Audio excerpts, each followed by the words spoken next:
Hi again. Well, I hope you're doing okay. And I'm doing okay. We're doing okay here. We're in a part of the UK which is pretty quiet, out in a quiet part of the countryside. And yeah, we're doing okay here. So I'm lucky in that regard. And the rest of my family scattered all over the place, all over the world. They seem to be doing okay at the moment as well. So we really are making history here, aren't we? This is an extraordinary time. It's a special time. And of course, all times in our lives, we've maybe looked back on times that we wished we'd behaved differently during that time because we didn't realize how special it was. Well, this is one of those special times that maybe we shouldn't miss, because I think this is just one of those times when we pull together on something as a species. This virus is this tiny little invisible thing which can take our lives. Some of us can take some of our lives, but we don't know, you know, because it behaves in a very unusual, erratic kind of a way. It's not very predictable, and our immune systems haven't got the memory of dealing with it previously, like with colds and flus, you know. And so we have to, we have to get this memory into our immune systems, and of course a vaccination will come eventually, but there are maybe other ways to protect, and one of those ways, of course, is a good immune system. And I mean, this video is about Uranus and Taurus. Taurus is an earth sign. It's very practical, down-to-earth earth sign. It rules our resources on the planet. It is particularly connected with art, beauty, color, line, form, nature, but the fruits of nature. And all kinds of nature, not just food, although it does also rule food supply chains, food production, agriculture, farming, fisheries, because that's a kind of farming. And also it rules things like the world economy, banking, export, import, stocks, shares, currencies, supermarkets, markets, gardening, and you get the idea. That's Taurus's area, but Taurus, like I say, does rule, it does rule our resources. And in the body, our resource, one of our greatest resources, of course, that keeps the body alive, is the immune system. And so during this time, it's a really good idea to not be feeding our immune systems with low quality, kind of crappy stuff. Excuse my French. You know, with dodgy ingredients, GMO, and also, you know, stuff that just tastes good. Well, of course, there is always a little place for stuff that just tastes good, particularly, yeah, chocolate. But outside of that, so we should be, you see, nourishment isn't just about food, is it? It's not just about diet. It's about what we're thinking, what environments we're in, so, and what we choose, how we choose to be in a way, how we choose to respond to a situation, how we choose to react to a situation. And also, I think this time is, I mean, it is like a gift in a way. In a way, I know there are things about it which, you know, puts us on a fast learning curve, and we have to be more vigilant, particularly, you know, those of us that are out there on the front line, and all good vibes and protective heart energy goes to you. I belong to a global coherence meditation group, and that group is constantly, I mean, usually it was just a couple of times a month, now it's just constantly running all the time. You can find that on out of the Heart Math Institute, so if you just look that up if you're interested. Another thing about this time is that because we're grounded, many of us are grounded, particularly in my age group, it is a time, but not just my age group, of course, but is a time when we can grasp this opportunity to reflect more, because the world is, in a way, how we see it, isn't it?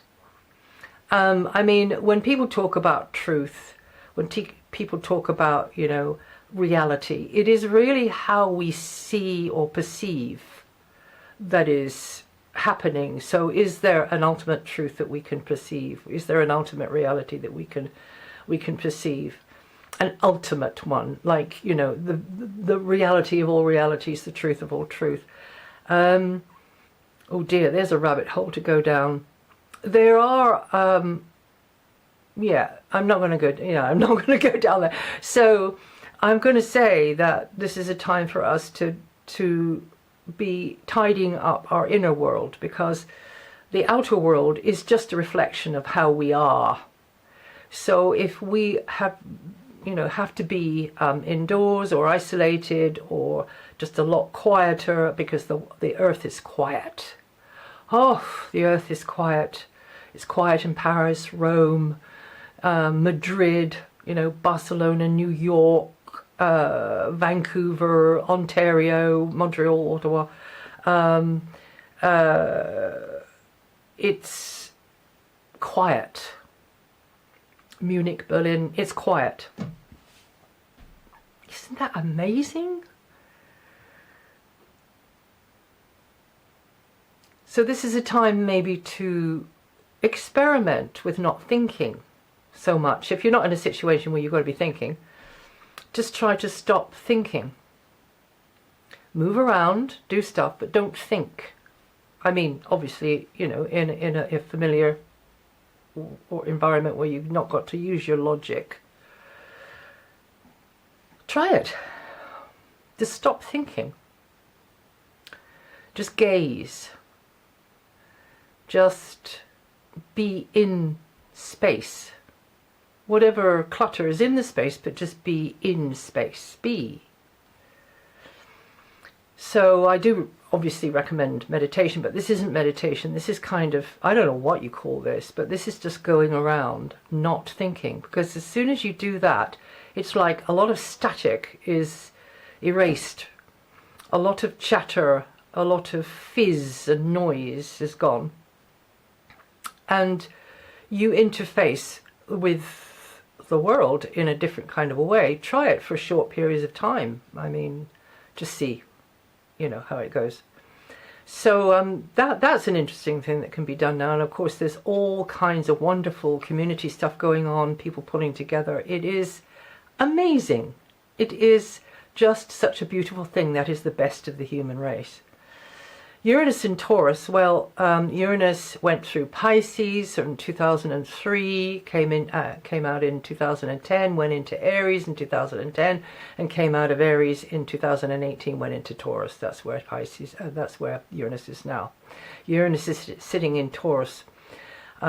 And during the time of Pisces and Aries, Pisces is water, Aries is fire, that was a time of dreaming, speculating, of being idealistic about the new technologies, you know, information technology and particularly in science, and just cooking up and dreaming up and new ideas. And then it went into Aries. That was the time for planting seeds, and new concepts were born on the wind of Uranian change, and it was brilliant for entrepreneurs and for people who had motivation, who had initiative to get out there and make something of this marvelous new technology, which is mostly talking about the information superhighway.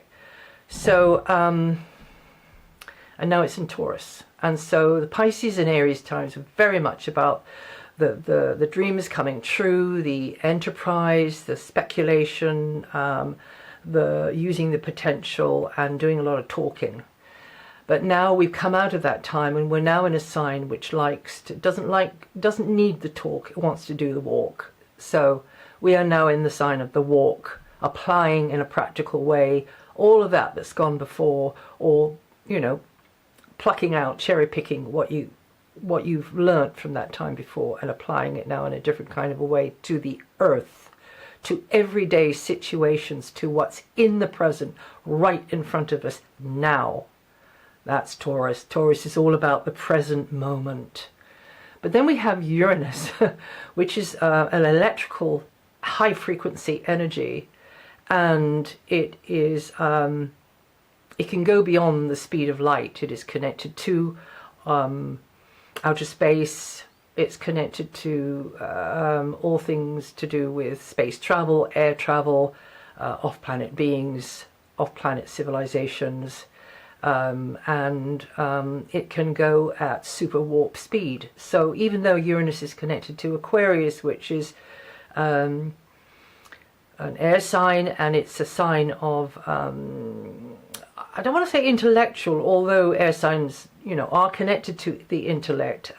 Many Aquarians can be intellectual, of course, but they are often they live life according to their own lights, their own preferences, many of whom I've known, and they can be, you know, they're known to be eccentric, unconventional, quirky, but also quite inspirational.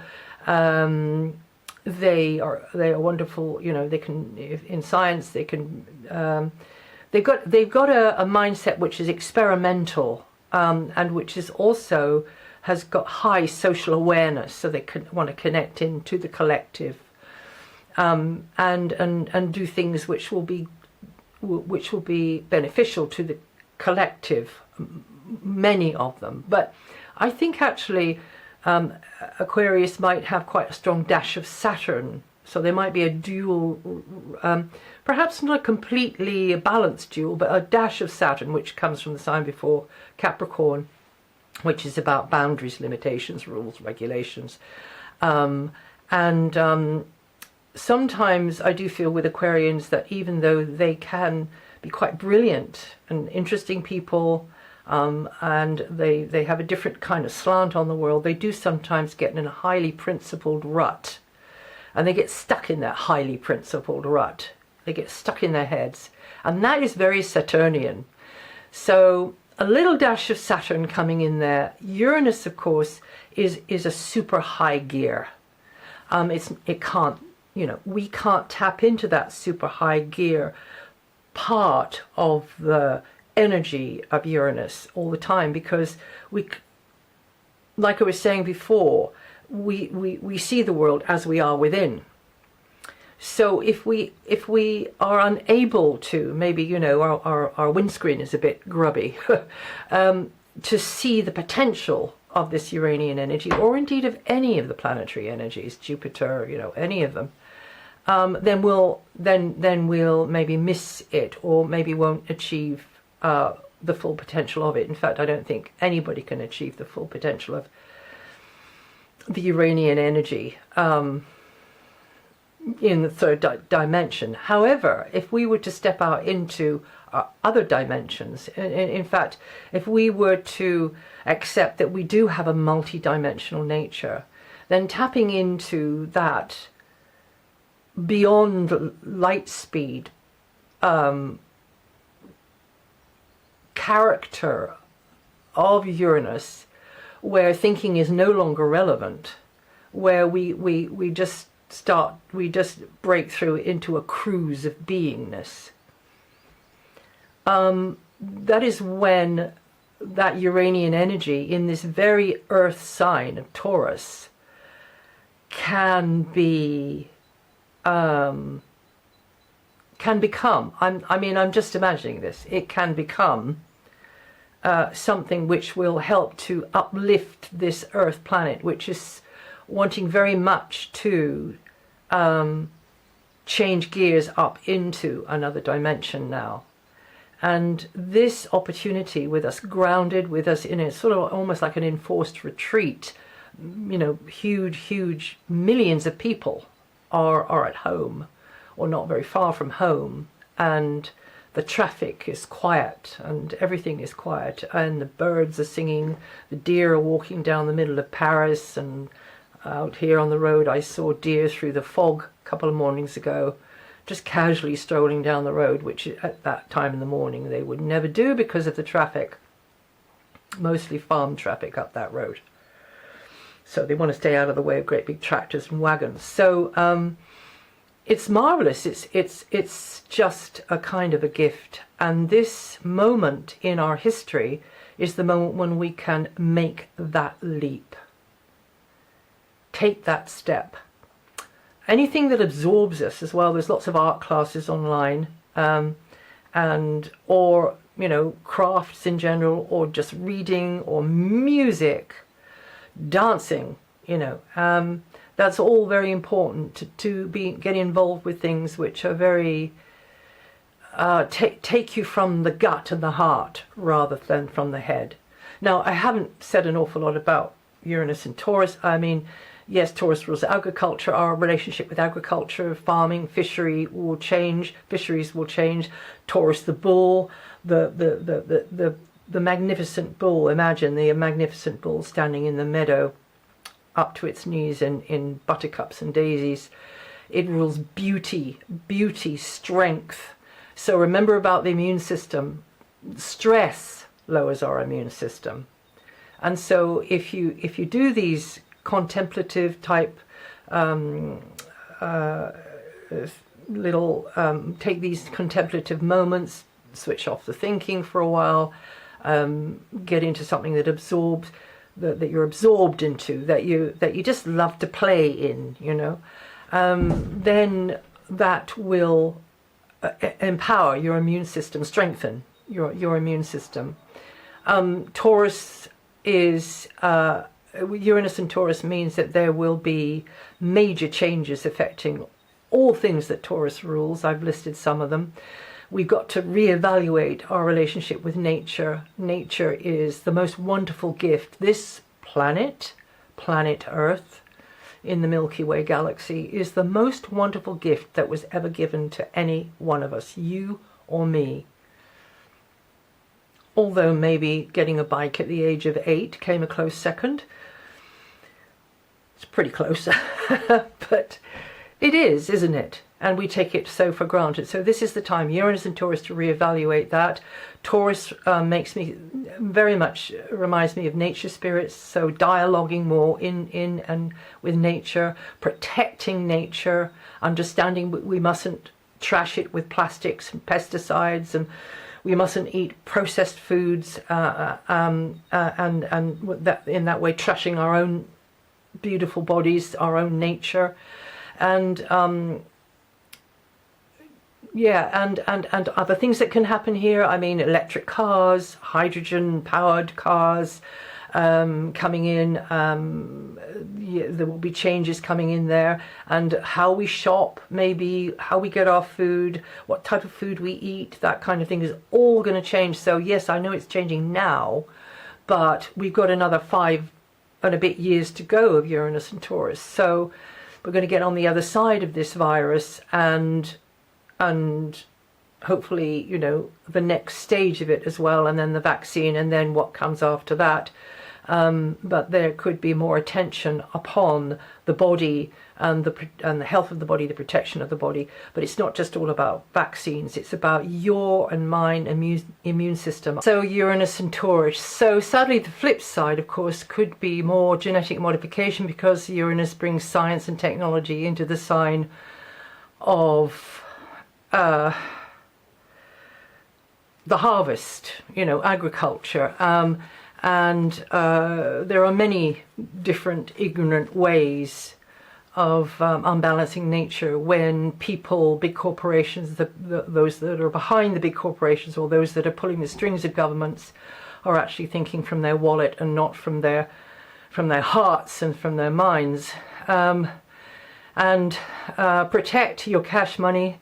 I've been saying this for years. We must protect our cash money, our coins and paper money, because once they're gone and we're all put on plastic, then we are tracked even more. We're already being tracked without our permission.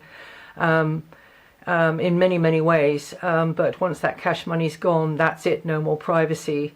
So finito. And I think seeds, as Uranus rules outer space and space travel, I mean, there's so many ways you could interpret this. I mean, I could sit here and burble on for another, I don't know, hour. I probably would need somebody in the room with me to sort of throw questions at me. But it could mean that we take seeds into outer space. It's already been done, and they're finding that seeds that are out of the Earth's atmosphere are much more vigorous and they have bigger harvests. And finally, I do believe that Uranus and Taurus does give us an opportunity to viscerally experience more of that,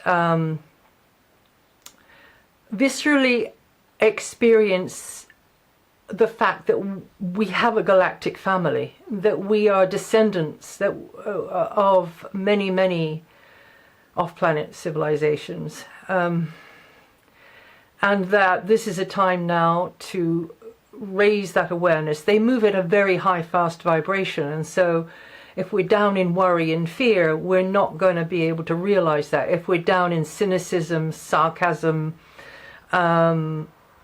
bitterness, resentment, if we're down in the energy, down in a slower, lower energy all of the time, then we're not going to be able to, we're not going to be able to synchromesh in with the awareness that they're there, and that, you know, some of us have known they're there since we were tiny little tots.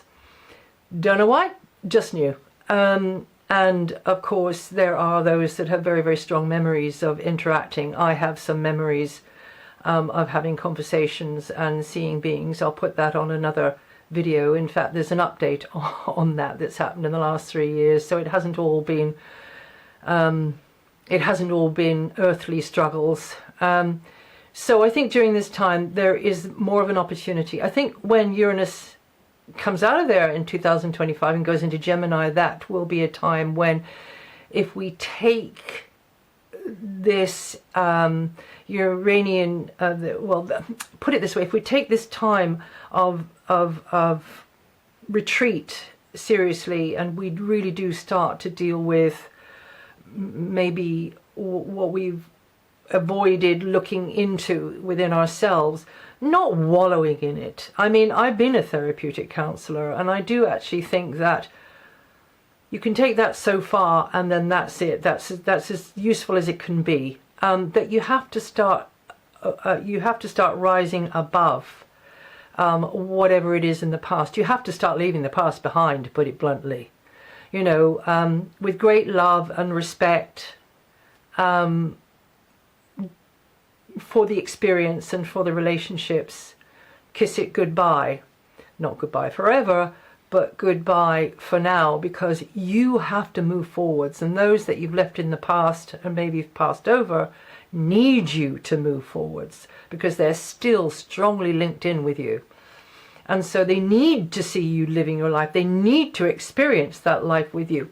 I'm putting this in quite a sort of dramatic way, because I've been told it so many times. Every time I've slipped back into nostalgia, into sentiment.